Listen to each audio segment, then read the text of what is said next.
은 예루살렘의 성벽 공사가 끝난 후에 일어난 예루살렘의 영적 부흥에 대한 말씀입니다. 시급한 문제인 성벽 공사가 끝났지만 정말 중요한 일이 남았잖아요. 바로 완공된 예루살렘 성을 하나님께서 통치하시는 하나님의 나라로 만드는 일이 가장 중요한 일이라 하는 것이지요. 그래서 느헤미야는 이렇게 중요한 일을 남겨두고 낙성식을 하는 것이 옳지 않다 판단했던 것이고요.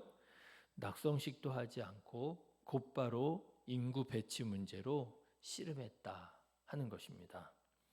그러던 중에 오늘 말씀을 보면 일곱째 달이 되었다 하는 거예요. 1절 말씀을 보십시오. 이스라엘 자손이 자기들의 성읍에 거주하였더니 일곱째 달에 이르러 그랬잖아요. 일곱째 달에 이르러. 여러분 여기에서 말하는 일곱째 달이라고 하는 것은요. 우리나라식으로 7월을 의미하는 것이 아니고 여기에서 말하는 일곱째 달이라고 하면 유대인들에게는 한 해가 시작되는 정월을 의미하는 거예요. 정월이 된 겁니다. 한 해가 시작된 거예요. 그러니 여러분 첫 번째 달을 맞이하는 유대인들의 마음이 어땠겠습니까? 이제 성전 재건 공사, 성벽 재건 공사도 마무리되고 그리고 맞이하는 첫 번째 달이었으니 아무래도 마음이 좀 달라지지 않았겠습니까? 아마 감동이 있었을 거예요. 아마도 새로운 다짐이 있었을 것입니다. 예. 그 다짐을 가지고 유대인들이 무엇을 하느냐? 1절 말씀 같이 다시 한번 읽어보실까요? 이스라엘 자손이 자기들의 성읍에 거주하였더니 일곱째 달에 이르러 모든 백성이 일제히 수문 앞 광장에 모여 학사 에스라에게 여호와께서 이스라엘에게 명령하신 모세의 율법책을 가져오기를 청하매 그랬습니다. 새해가 되어서 이스라엘 백성들이 학사 에스라에게 하나님의 말씀을 읽어주십시오. 하나님의 말씀을 가르쳐 주십시오. 온 유대인들이 광장에 모여서 그렇게 하나님의 말씀을 듣는 시간을 가지려고 했다고 하는 거예요. 이런 것 아니었겠습니까? 하나님, 이제 하나님의 말씀을 부어주십시오. 예루살렘 성 재건 공사도 이렇게 마무리가 되고 이제 새해가 시작되었는데 이제 하나님의 나라가 되기 원합니다. 하나님의 도성이 되기 원합니다. 우리가 하나님의 말씀에 순종하여 살아가는 하나님의 백성이 되겠습니다. 이런 의미였겠죠. 자, 여러분 유대인들이 어떻게 이렇게 귀한 마음 품을 수 있을까요? 아마도 에스라의 역할이 컸다 할 것입니다. 오늘 말씀에도 보면 에스라에게 이렇게 청했다 하는 거 아니에요. 그런데 에스라는 이미 13년 전에 2차 귀한 자들을 이끌고 유대의 땅 예루살렘에 와 있었고요. 에스라는 꾸준히 이 유대 사람들에게 하나님의 말씀을 가르쳐 오고 있는 중이었습니다. 그런데 그 결실을 이제 서서히 보기 시작한 거예요. 자, 여러분 유대인들이 어떻게 하나님의 말씀을 듣는지 한번 살펴보실까요? 1절 말씀을 한번 보시면은요. 눈으로 한번 빠르게 확인해 보십시오. 유대인들이 하나님의 말씀을 사모하는 마음으로 구하지요. 5절 말씀 한번 보십시오. 5절 말씀 보니까요. 유대인들이 하나님의 말씀을 들을 때 어떻게 들었습니까? 자리에서 일어나서 경건한 마음으로 듣습니다. 그리고 여러분 6절 말씀 한번 보십시오. 하나님의 말씀을 들을 때 유대인들이 어떻게 반응했습니까? 겸손하게 아멘이라고 화답하며 하나님의 말씀을 듣고요. 9절 말씀 한번 보십시오. 하나님의 말씀을 듣고 어떻게 되었습니까?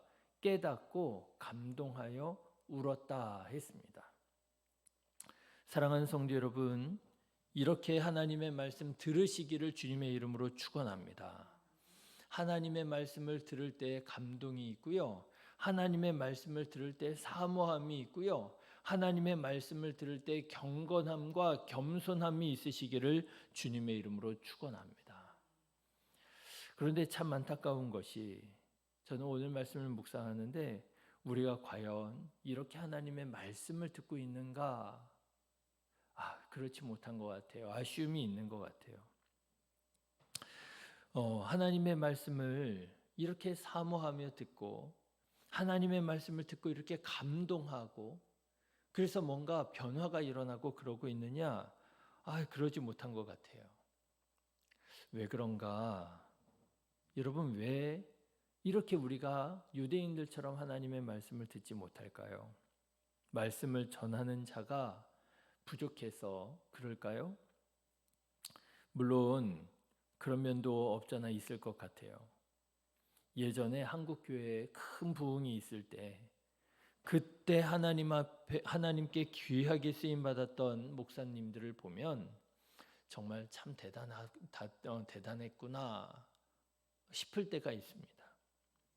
말씀을 전하는 자가 참 부족하구나 그런 마음도 갖게 돼요. 그렇지만 여러분 꼭 그렇지만은 않겠다 싶습니다. 왜냐하면 여러분 생각해 보세요. 아무리 말씀을 전하는 자가 부족해도요. 요즘에 여러분 핸드폰만 키면은요, 유튜브만 열면은요, 우리나라에서 정말 최고의 설교가들의 설교를 들을 수 있잖아요. 우리나라에서 손에 꼽는 그런 설교자들, 그 훌륭한 목사님들의 설교를 들을 수 있잖아요. 그런데 여러분 어떻습니까? 그런 설교자들의 설교를 들으면서 우리들이 하나님의 말씀을 사모하며 듣고 감동받고 도전받고 그렇게 우리가 삶의 변화가 일어나고 있나요? 여러분 말씀을 전하는 자도 참 중요하지만 말씀을 전하는 자 때문만은 아닌 것 같더라라고 하는 거예요. 오히려 저는 그렇게 보여집니다. 여러분 가만 보십시오. 더 많은 설교를 듣고 더 좋은 설교를 듣는 분들이 신앙이 좋은가 보면은요, 꼭 그렇지만도 않은 것 같아요. 오히려 더 많은 설교를 듣고 더 좋은 설교를 듣는 분들 중에 그 신앙이 겸손해지고 거룩해지고 충성스럽기보다 오히려 교만해지고 게을러지고 덕이 되지 않는 경우들이 훨씬 많더라고요. 안타깝게도 그런 일이 일어나더라고요. 그래서 참 이상합니다. 이상하지요? 들을 때에는 분명히 하나님의 말씀을 들어요. 들을 때에는 분명히 그 말씀을 듣고 도전도 받고 감동도 받아요. 그런데 왜 그 신앙은 오히려 더 교만해지고 더 덕스럽지 않을까? 결국은 말씀을 듣기는 하지만 그 말씀을 내가 선택할 때 말씀을 듣고 은혜는 받기는 하지만 그 은혜를 내가 판단할 때 그 신앙이 그렇게 도움이 되지는 않겠구나라는 생각이 들더라고요. 여러분 한번 가만 생각해 보십시오. 내가 말씀을 선택하고 있지 않습니까? 내가 설교자를 선택하고 있지 않습니까? 나는 이 목사님이 참 좋아. 그럴 수 있지요. 사람이 그럴 수 있고요. 하나님의 말씀을 누구 한 사람이 정답이라고 가질 수는 없잖아요. 나한테 맞는 목회자, 맞는 설교자가 있는 게 맞고요. 그런데 여러분, 그것이 자칫 조금만 잘못되면 어떻게 되느냐? 내가 하나님의 말씀을 선택하는 게 되더라는 거예요. 이 목사님 설교는 나랑 안 맞아. 그렇죠? 이게 충분히 우리가 할 수 있는 말인데도 불구하고 그것이 조금만 내 마음에 핀트가 안 맞으면은요, 이게 내가 하나님의 말씀을 선택하고 판단하는 게 될 수가 있는 거예요. 그래서 하나님의 말씀으로 듣고 뭔가 나랑 부딪히고 안 맞을 때 내가 하나님의 말씀 앞에 어떻게 순종해야 되는지, 내가 이 말씀을 어떻게 소화해야 하는지, 그럼에도 불구하고 내가 이 말씀에 따라 어떻게 살아가야 하는지 고민하고 씨름하는 것이 아니고요. 나랑 안 맞아. 이러면 이제 끝나는 거예요.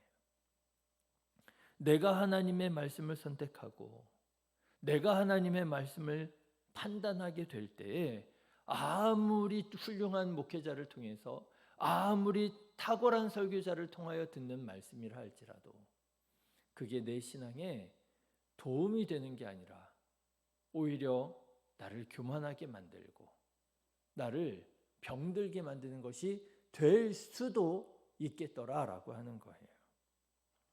여러분, 여러분의 말씀 생활을 잘 분별해 보시기를 권면합니다. 좋은 설교자들을 통하여 하나님의 말씀을 듣는 것은 귀한 일입니다. 그런데 혹시 내가 하나님의 말씀을 평가하고 내가 하나님의 말씀을 선택하고 있는 것은 아닌지, 말씀을 전하는 자의 책임으로만 돌리지 마시고 내가 어떤 마음으로 하나님의 말씀을 듣고 있는가 점검하시어서 진정 하나님의 말씀으로 하나님의 말씀을 듣는 우리 성도님들 되시기를 주님의 이름으로 축원합니다. 자, 여러분 오늘 말씀도 보십시오. 오늘 말씀 계속해서 보시면은요, 유대인들이 어떻게 하나님의 말씀을 하나님의 말씀으로 들었는지 그 한 모습을 우리가 엿볼 수가 있어요. 에스라가 하나님의 말씀을 전할 때 말씀드린 것처럼 유대인들에게 큰 깨달음과 감동이 있었던 모양입니다. 유대인들이 눈물을 흘리면서 울어요. 자, 그런데 에스라가 이렇게 감동받고 울고 있는 유대인들에게 뭐라고 말씀하시는 줄 아십니까? 9절 말씀 한번 보세요. 9절 같이 읽어보실까요? 백성이 율법의 말씀을 듣고 다 우는지라 총독 느헤미야와 제사장 겸 학사 에스라와 백성을 가르치는 레위 사람들이 모든 백성에게 이르기를 오늘은 너희 하나님 여호와의 성일이니 슬퍼하지 말며 울지 말라라고 말을 합니다. 여러분이 만일 유대인들이셨더라면 이 말씀을 들을 때 어떻게 들리겠습니까? 한참 새로운 마음과 새로운 다짐으로 하나님의 말씀을 사모하여 구하여 들었는데 이 말씀이 깨달아지고 감동이 돼서 눈물이 나는 거예요. 그런데 울지 말래요. 어떠시겠어요, 여러분? 오히려 기뻐하래요. 10절 말씀 한번 보실까요? 느헤미야가 또 그들에게 이르기를 너희는 가서 살찐 것을 먹고 단 것을 마시되 준비하지 못한 자에게는 나누어 주라. 이 날은 우리 주의 성일이니 근심하지 말라. 여호와로 인하여 기뻐하는 것이 너희의 힘이니라. 하나님의 말씀이 깨달아져서 그래서 울고 감동하며 회개하고 막 그렇게 하고 있는데 기뻐하래요. 여러분, 이게 은혜가 되겠습니까? 오히려 불평이 되지 않겠습니까? 원망이 되지 않겠습니까? 한참 감동받고 눈물이 나고 회개하고 그러고 있는데 울지 말라고 그러고요. 기뻐하라고 그러고요. 사람 마음이, 사람 감정이 그런 게 아니잖아요. 그런데 유대인들은 이 에스라의 말에 순종합니다. 주의 성일에 근심하는 것이 이게 덕스럽지 않겠구나 인정합니다. 여호와로 인하여 기뻐하는 것이 힘이로구나 아멘으로 화답하고요. 그리고 유대인들은 비록 그들의 마음에 감동이 있어 눈물이 나고 그러고 있었지만 순종하여 눈물을 닦고 기뻐합니다. 여러분 12절 말씀을 보십시오. 모든 백성이 곧 가서 먹고 마시며 나누어 주고 크게 즐거워하니 이는 그들이 그 읽어 들려준 말을 밝히 알미라. 여러분, 유대인들이 하나님의 말씀을 어떻게 듣고 있습니까? 감정까지도 순종하여 하나님의 말씀을 듣고 있어요. 감정까지도 순종하여 하나님의 말씀을 듣습니다. 내가 지금 눈물이 나고 그러고 있었어요. 그런데 이 감정까지도 아니야. 내가 지금 울 때가 아니야. 근심할 때가 아니야. 기뻐할 때야. 깨달아지니까요. 기뻐합니다. 여러분, 이것이 순종이 아니겠습니까? 우리가 예배를 드리고 우리가 하나님의 말씀을 들을 때에 말은 하지 않지만 생각은 하지 않지만 그렇게 하나님 말씀 들을 때가 더러더러 있는 것 같아요. 내가 지금 이럴 마음의 상태가 아니라고. 내가 지금 예배 드릴 지금 감정 상태가 아니라고. 내가 지금 말씀을 듣고 있을 지금 그런 형편이 아니라고. 내가 지금 얼마나 힘든 일이 있는 줄 아냐고. 내가 지금 얼마나 복잡한 일이 있는 줄 아냐고. 그리고 몸은 교회에 와 있지만, 그리고 예배는 드리고 있고 설교는 듣고 있지만 하나님의 말씀으로 듣지 못하고 그냥 몸만 와 있는 경우가 얼마나 많습니까? 왜 그래요? 감정에 지배를 당하는 거죠. 그럼요. 사람이 감정적인 존재니 그 얼마나 쉽지 않겠습니까? 그런데 여러분, 유대인들을 보십시오. 하나님의 말씀을 들을 때에 감정까지도 순종하는 거예요. 울지 말라. 지금은 울 때가 아니라 기뻐할 때다 하는 말씀에 기뻐해야 될 때로구나 하고 기뻐하며 하나님께 예배를 드리는 거예요. 그럴 때 유대인들에게 어떤 일이 일어나게 되었느냐? 그럴 때 유대인들에게 영적인 부흥이 일어나게 되었다라고 하는 거죠.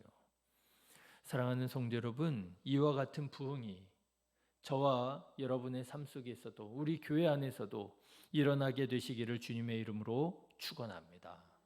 여러분, 말씀의 부흥은 다만 감정적인 것이 아니에요. 오히려 저는 그렇게 말씀드리고 싶어요. 여러분의 감정을 자극하고 여러분의 감정을 흔들어서 뭔가 감동하게 하고 눈물 나게 하는 것은요, 오히려 경계하시기를 바라요.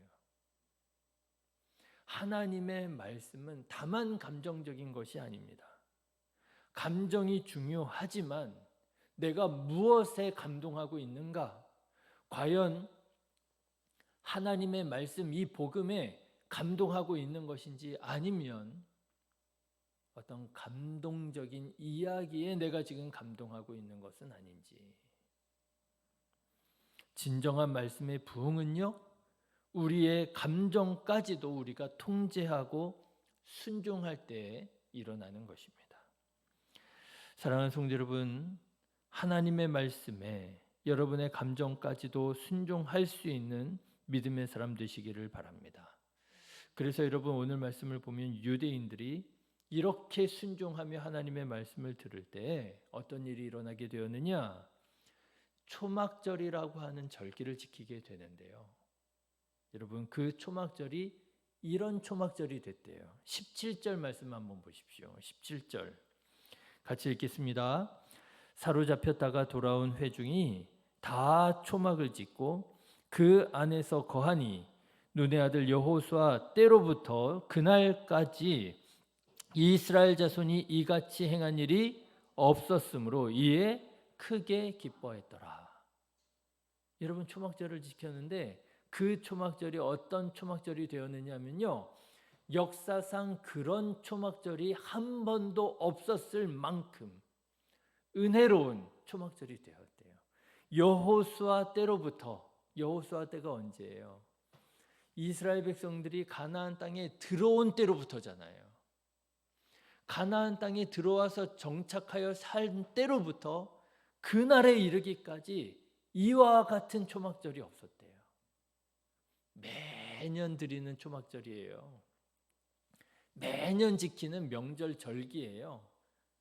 그런데요, 한 번도 이렇게 은혜로운 적이 없었대요. 언제요?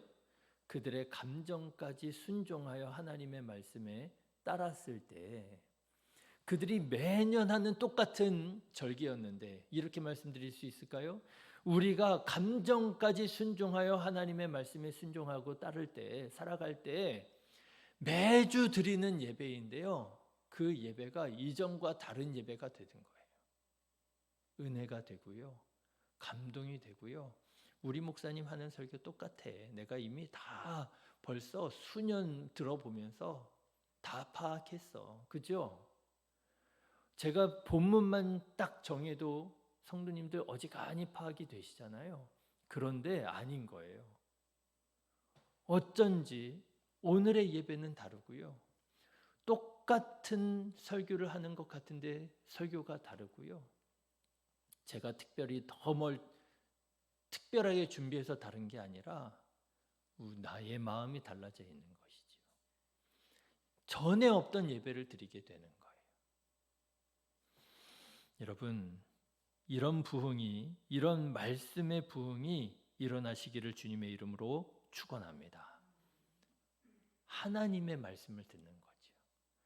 사람을 통하여 말씀하시는 하나님의 말씀을 듣고 그 하나님의 말씀에 내가 반응하게 되고 감동하게 되고 하나님의 말씀을 들을 때마다 그 말씀이 내게 주시는 말씀으로 깨달아져서 새로운 감동과 새로운 역사가 일어나는 나의 삶의 변화가 일어나는 영적 부흥이 여러분의 삶과 가정 위에 또 일하는 일터 위에 일어나게 되시기를 주님의 이름으로 축원합니다.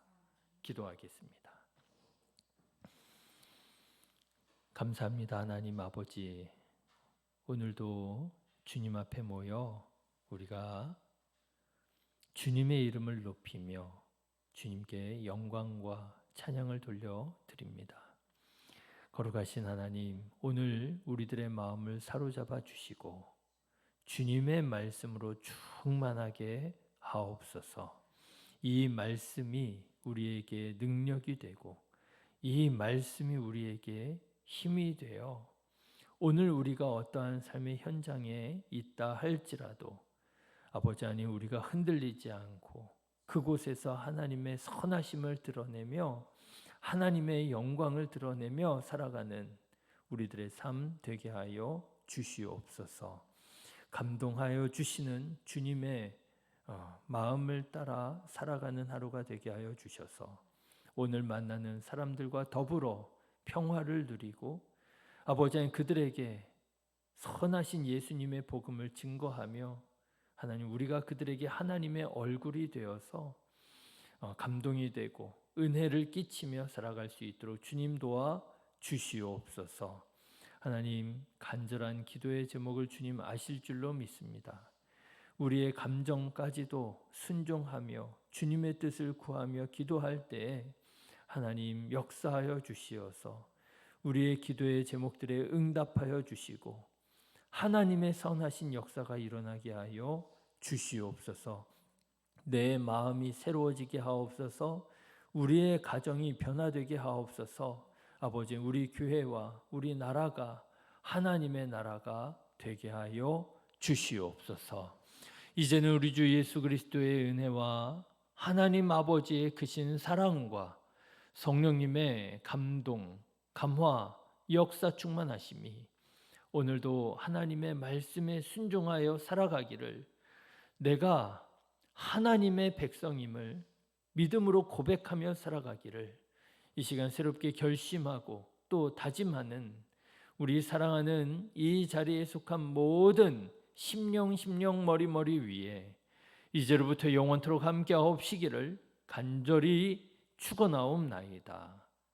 아멘.